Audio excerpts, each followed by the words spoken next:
हम सभी बाबा के बच्चे पद्मा पदम भाग्यशाली हैं। उसमें भी जो हम अभी इस टर्न में आए हैं तो हम और ही पद्मा पदम भाग्यशाली हैं जो अपने प्यारे बाप दादा से सन्मुख मुलाकात करेंगे। आज देखिए मंदिरों में एक मूर्ति के दर्शन के लिए भी इतने तैयार रहते हैं कि इतनी लाइनें लंबी लगी रहती हैं कि हम दर्शन करें और थोड़ा दर्शन करके ही बस प्रसन्न हो जाते हैं। और हम किससे मिलेंगे? वो तो जड़ मूर्ति से मिलते हैं तो भी खुश हो जाते हैं, और हम किससे मिलेंगे? हम अपने प्यारे बाबा से मिलेंगे जो चैतन्य में आया है। हम उनसे मिलेंगे। हम केवल दर्शन ही नहीं, हम तो उनसे नैन मुलाकात करते हैं, सब कुछ पा लेते हैं। और जब बाबा आता है तो आप देखेंगे कितनी सब सुध बुध भूल जाती है। हमारे दिल में बाबा समा जाता है और हम बाबा के दिल में समा जाते हैं। आप देखिए उस समय कितना अतीन्द्रिय सुख का मगन हो जाते हैं और कितने समय तक कुछ भी सुध बुध नहीं रहती, संसार क्या कहाँ, बस बाबा में ही खो जाते हैं। तो ऐसा सौभाग्य प्राप्त करने का हमें सो अवसर प्राप्त होता है। और साथ साथ बाबा आया किस लिए, जरा विचार कीजिए। बाबा इतनी हम बच्चों के लिए आया तो किस लिए आया है, क्या कार्य करने आया है? तो आप सभी यही कहेंगे कि स्वर्णिम दुनिया बनाने के लिए आया है।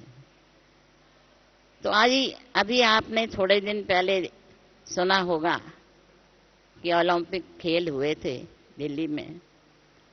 उसमें एक स्वर्णिम पदक लेके आता था कोई, तो सारे भारतवासी इतने खुश हो जाते, झूम जाते कि स्वर्णिम पदक मिला। वो तो एक छोटा सा पदक मिला या कुछ 10-20 पदक मिल गए, तो उसी में देखो कितने खुश हो जाते।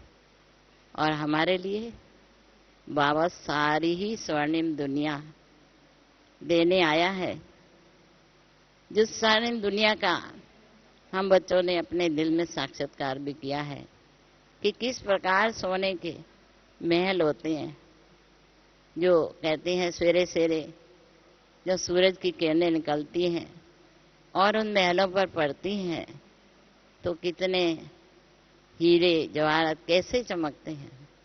तो पूरी दुनिया ही स्वर्णिम है। इस प्रकार की दुनिया देने के लिए बाबा आया है, तो उसके लिए भी तो कुछ जीतना पड़ेगा ना। उन्होंने भी तो जीत प्राप्त करके ही तो पदक प्राप्त किए, ऐसे तो नहीं मिल गया। उन्होंने भी बहुत बहुत समय से प्रैक्टिस की, अभ्यास किया, तभी तो आज जीत प्राप्त की। तो हमें भी जीत प्राप्त करनी है। उसमें भी देखो 2 पार्टी होती हैं।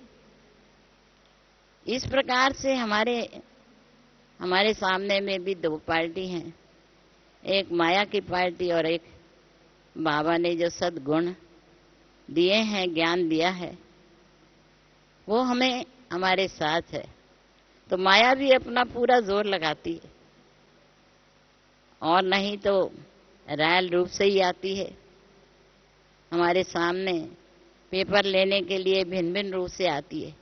लेकिन जब हमारा लक्ष्य हमें तो जीतना ही है, किसी भी रूप से आ जाए माया, उसके लिए बाबा हम बच्चों को एक 2-3 बातें विधि बता रहे हैं।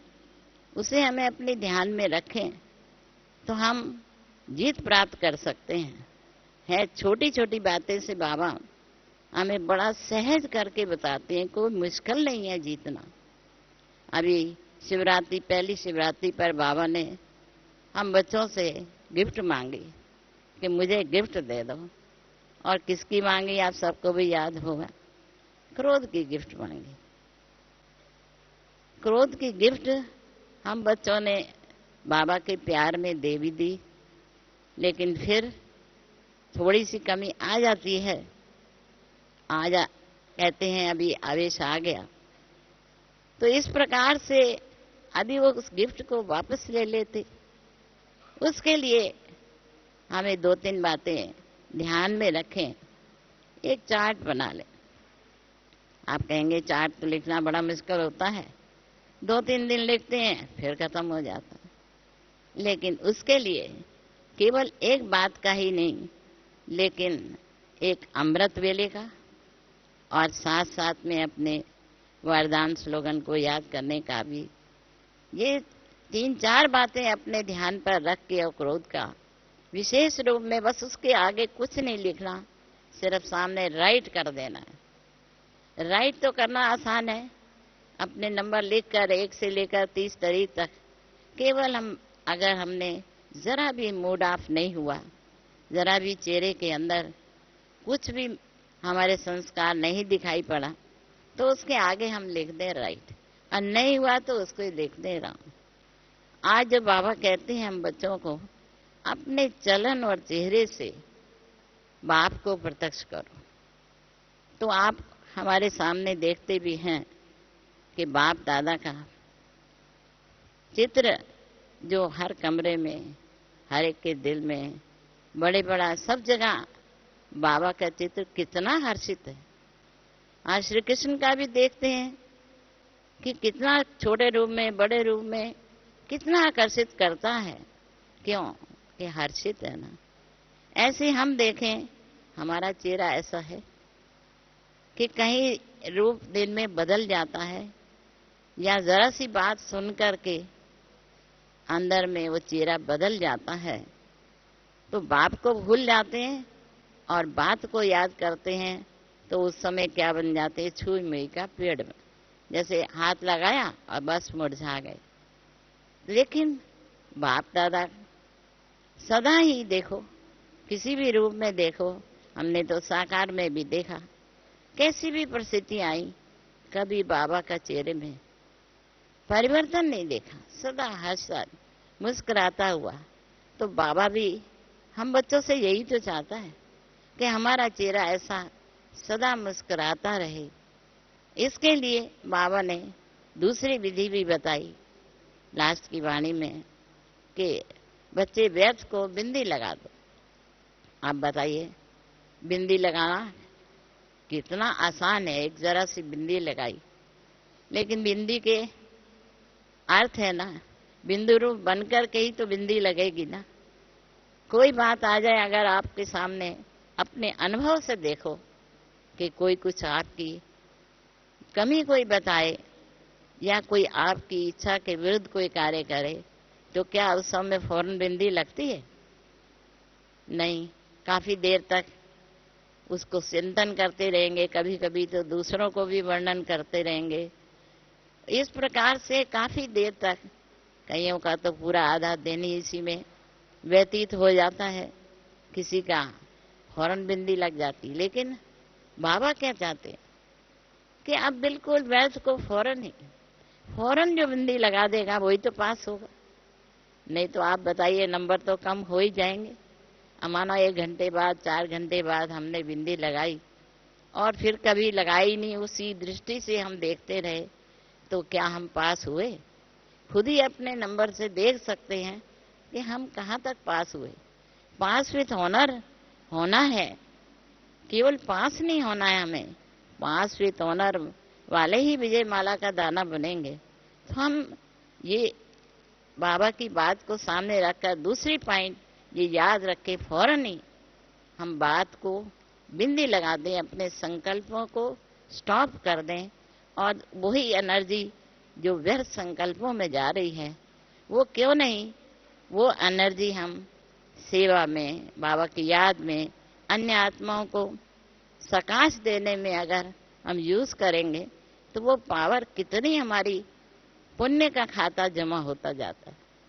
और नहीं तो आप सोचिए, जो कुछ सारे दिन में किया और थोड़ी देर में ही हमने उसकी रिजल्ट में हमने जीरो कर दिया, तो कहाँ रहा पुण्य का खाता। तो ये एक बहुत सूक्ष्म चार्ट है अपना रखने का। और साथ साथ में हमें ये भी देखना है कि हम कहाँ तक अपने समय को सफल कर पाए। कहते हैं ब्राह्मण जीवन तो हमने लिया, तो क्या हम तीव्र पुरुषार्थी के रूप में हैं? कहीं ऐसा तो नहीं है कि हम समझे हम तो बहुत पुराने हो गए, अब तो हमने बहुत सेवा कर ली, हम और बहुत पुरुषार्थ बहुतों से आगे हैं, और बाबा जो कहता है वो तो हम फटाफट कर ही लेंगे। तो ऐसा ना हो कि जैसे आपने सुना होगा खरगोश और कछुए का मिसाल। खरगोश क्या कहता है, अरे मैं तो जल्दी, बस मैं तो पहुंच ही जाऊंगा, मैं तो 2-4 छलांग लगाने की देरी है, पहुंचूंगा। और कछुआ बेचारा धीरे धीरे चाल से चलता रहा। तो बताइए जीत कौन गया? है कछुआ ही जीत गया, और खरगोश अपनी सोता ही रह गया। कहीं ऐसा ना हो कि हम समझे हमने बहुत कुछ पुरुषार्थ कर लिया, तो वो जो उमंग उत्साह है आलस के रूप में आ जाए। नहीं, अंत तक हमें अपना उमंग उत्साह बनाए रखना है। हमारे सामने अपनी प्यारी जानकी दादी का प्रैक्टिकल हमारे सामने एग्जाम्पल है, और सब दादियों का है ही, कि कितनी उम्र में भी आप देखिए किस प्रकार से युवा के रूप में हर समय अपने समय को सफल करती रहती हैं, कैसी बीमारी को भी न देखकर सेवा में कैसे मग्न रहती हैं। और कल जैसे अपना यही बात सभी बहनें, मुख्य बहनें सोच रहे थे कि किस प्रकार से बाबा को हम प्रत्यक्ष करें। उसके लिए हमें विशेष रूप में अपना अमृत वेले से 4 से 8 बजे तक का समय ऐसा समझे कि हमारा मोस्ट वैल्यूएबल समय है। इसमें हम जो सारी कमाई करना चाहें हम कर सकते हैं, पर कब कर सकते हैं? जब अंतर्मुखता की गुफा में बैठें। अंतर्मुखी होकर अगर बाहरमुखी रहेंगे तो हम इस कार्य को सफल नहीं कराएंगे। क्यों? कि जब तक 8 घंटे का चार्ट नहीं हुआ हमारा, जो बाबा कहते हैं बच्चों को 8 घंटे तक अपना पुरुषार्थ पूरा करना है। तो उसमें अगर 4 घंटा सवेरे है, शाम का भी टाइम है, क्योंकि योग अग्नि से ही हम अपने विकर्मों को दग्ध कर सकते हैं। अपने जो पुराने संस्कार हैं उस संस्कारों को भी हम खत्म कर सकते हैं। क्योंकि लास्ट में वाणी में जो बाबा ने कहा है कि बच्चे जो अपने पुराने संस्कारों का समाप्ति समारोह मनाओ, तो क्या हम समारोह नहीं मनाएंगे? क्या पुराने, आज आपने देखा भी होगा कि होली के दिनों में क्या करते हैं, सब लकड़ियां जहां तहां से बीन कर इकट्ठी कर लेते हैं और उसको जलाते हैं कि होलिका जल गई, प्रहलाद बच गया। तो ये क्या, कौन से संस्कार जो हमारे जो भी कमियां हैं, कमियां कमजोरियों को एक अपने अंदर की होलिका जला ले, तो हम क्या है इस विनाश सामने ज्वाला से हम बच सकते हैं, प्रहलाद की तरह से।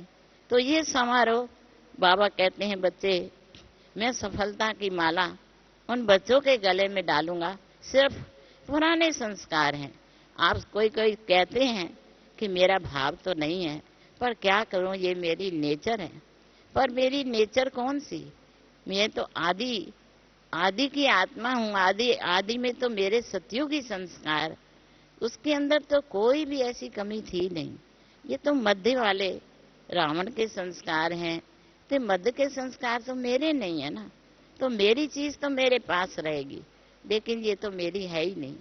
और उसको फौरन ही, जो अपनी चीज नहीं होती तो क्या करते हैं, भाई रख दो कि मेरी चीज नहीं है। ये पराई की चीज है, फौरन हटा के रख देंगे, अपने पास नहीं रखेंगे। तो मेरे संस्कार तो दिव्य संस्कार है, रॉयल्टी के संस्कार हैं।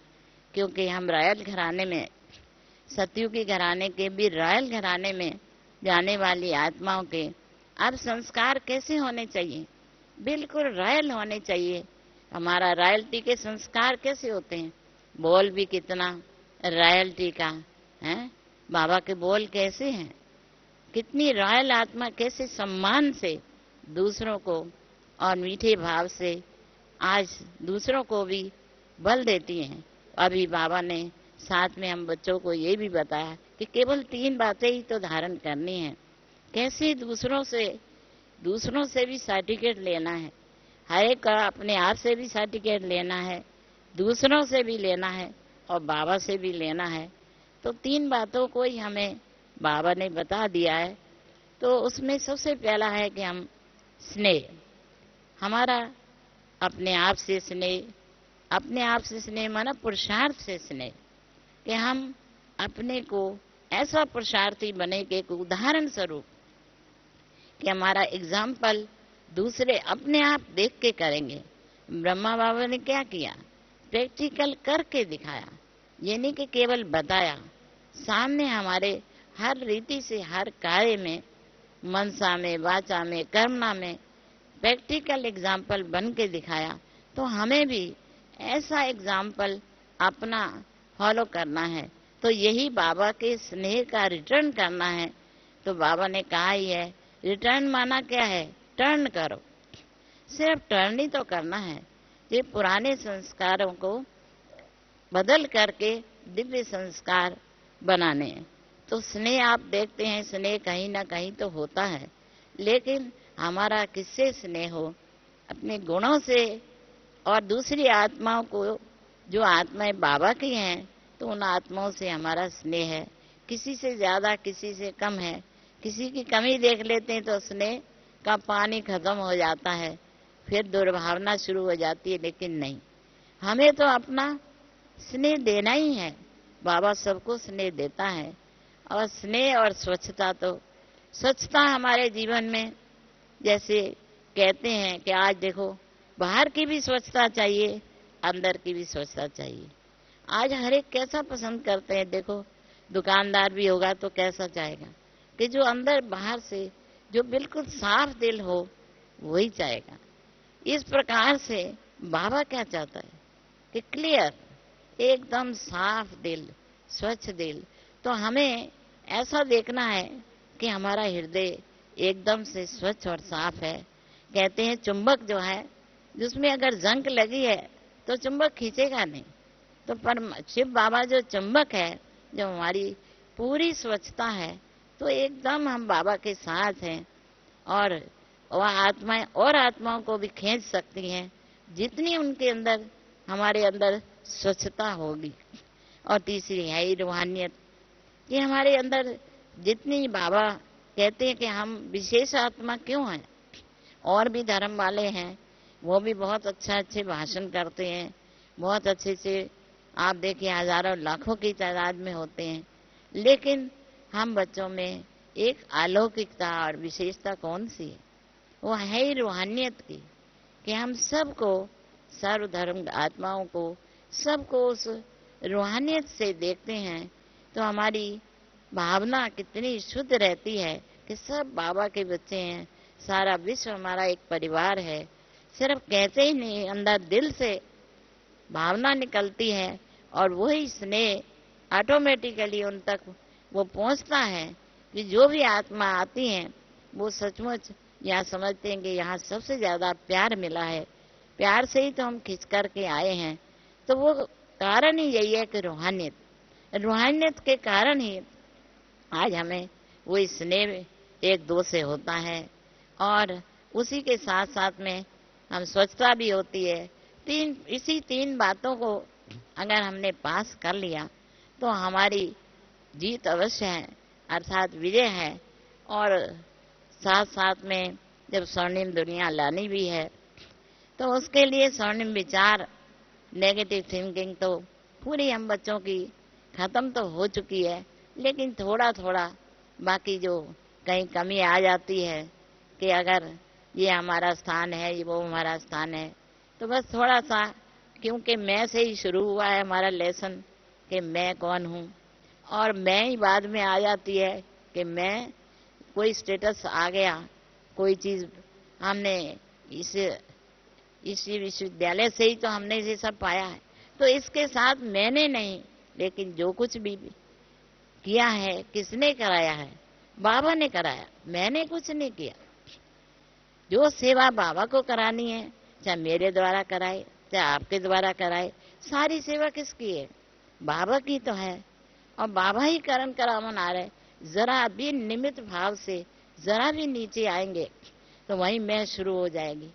मैं की क्यों शुरू हो जाती है, वहीं पर अहंकार को भी ठेस लगती है। और इसीलिए इसी मैं को ही छोड़ करके, और मैं कौन, मैं तो बाबा का हूँ, बस एक इसी सेवाधारी बाबा ने सेवा के लिए निमित्त बनाया है। और अंत तक बाबा की याद और सेवा, बस। और कोई दीवारें जो भी हैं वो सब खत्म हो जाए। इन दीवारों से ही तो थोड़ा थोड़ा जो बाकी कमियां रह गई हैं, तो बाबा आप जानते हैं कि बाबा का कार्य तो सफल होना ही है। और करना किसको है? हमें ही तो करना है। तो बाबा जो कह रहा है, तो आज ही हम अपने मन से एक दृढ़ संकल्प कर लें कि पुराने संस्कार को आने नहीं देंगे। इस मतभेद को या किसी के प्रति कोई भी जरा भी कमी या दूसरी कोई भावना आ जाए, उसको बस आने नहीं देंगे। ये दृढ़ संकल्प से इन 3 बातों का जो चार्ट राइट करते जाएं और बिंदु लगाते जाएं, और साथ साथ में अपने पुरुषार्थ को योग अग्नि से, योग को जितना ज्यादा तीव्र करेंगे तो आप देखेंगे कि पुरुषार्थ इन बातों से तीव्र हो ही जाएगा। हमें मध्यम भी नहीं रखना है, एकदम उत्तम और श्रेष्ठ रखना है। ढीला पुरुषार्थी तो कैसे ऊंची मंजिल को प्राप्त कर लेगा? आज दुनिया में भी आज देखो तो सही, आज बच्चे बड़ी बड़ी डिग्रियां लेते हैं। छोटी मोटी पढ़ाई से कुछ नहीं, कहते नहीं बड़ी डिग्री चाहिए। आज माँ बाप भी बड़ी बड़ी डिग्रियां बच्चों को दिलाना चाहते हैं, इंजीनियर क्या है, मैं MBA वगैरह। तो बाबा हम बच्चों से एक छोटा मोटा साधारण पुरुषार्थ या साधारण प्रजा नहीं बनाना चाहता। बाबा चाहता है कि मेरे बच्चे एकदम विश्व महाराजा बने, अष्ट रत्नों में आए, 108 की माला में आए, वैजयंती माला में आए। क्योंकि अभी भी अनुभव तो कर ही रहे हैं कि राजधानी तो अब सामने आई की आई, क्योंकि विनाश की ज्वाला भी चारों तरफ सामने पूरी दिखाई दे रही है। मध्यम नहीं है, बल्कि गुप्त रूप में कहेंगे अंदर में 5 तत्व भी तैयारी कर रहे हैं, और विनाश की सारी सामग्री भी तैयार हो गई है। तो क्यों ना ऐसा कहे कि हम बच्चे भी ये कहे कि हम भी तैयार हो गए। अभी बाबा कहता है कि बाकी मेरे बच्चों की थोड़ा ये राजधानी स्थापन करने में ये बच्चों के पुरुषार्थ की एक प्रत्यक्ष होने की कमी है। तो हम भी यही कहें कि हाँ, हम भी तैयार हैं, हमारे कोई संस्कार कोई भी बाकी नहीं है, और एकदम हम साफ और क्लियर हैं। तो जब हमारी तैयारी पूरी हो जाएगी तो बस ये तो विनाश ज्वाला सामने आई है। तो उस कमी को हम इस बारी हम बाबा के सामने मन ही मन में कमियों को पूरा करने का दृढ़ संकल्प करके और उस प्रसाद को कंटिन्यू रखेंगे, तो निश्चित रूप से हम एक ऊंची स्टेज पर जाकर के और हम अपना जो लक्ष्य हमारा है उस लक्ष्य को प्राप्त कर लेंगे। अब लक्ष्य तो हमारा ऊंचा है, लेकिन लक्षण में जो कमी आ रही है उस कमी को हमें पूरा करके जाना है। और इस दवा अब नहीं तो कभी नहीं, ऐसा सोच करके हम अपना पुरुषार्थ को तीव्र करें। अच्छा, ओम शांति।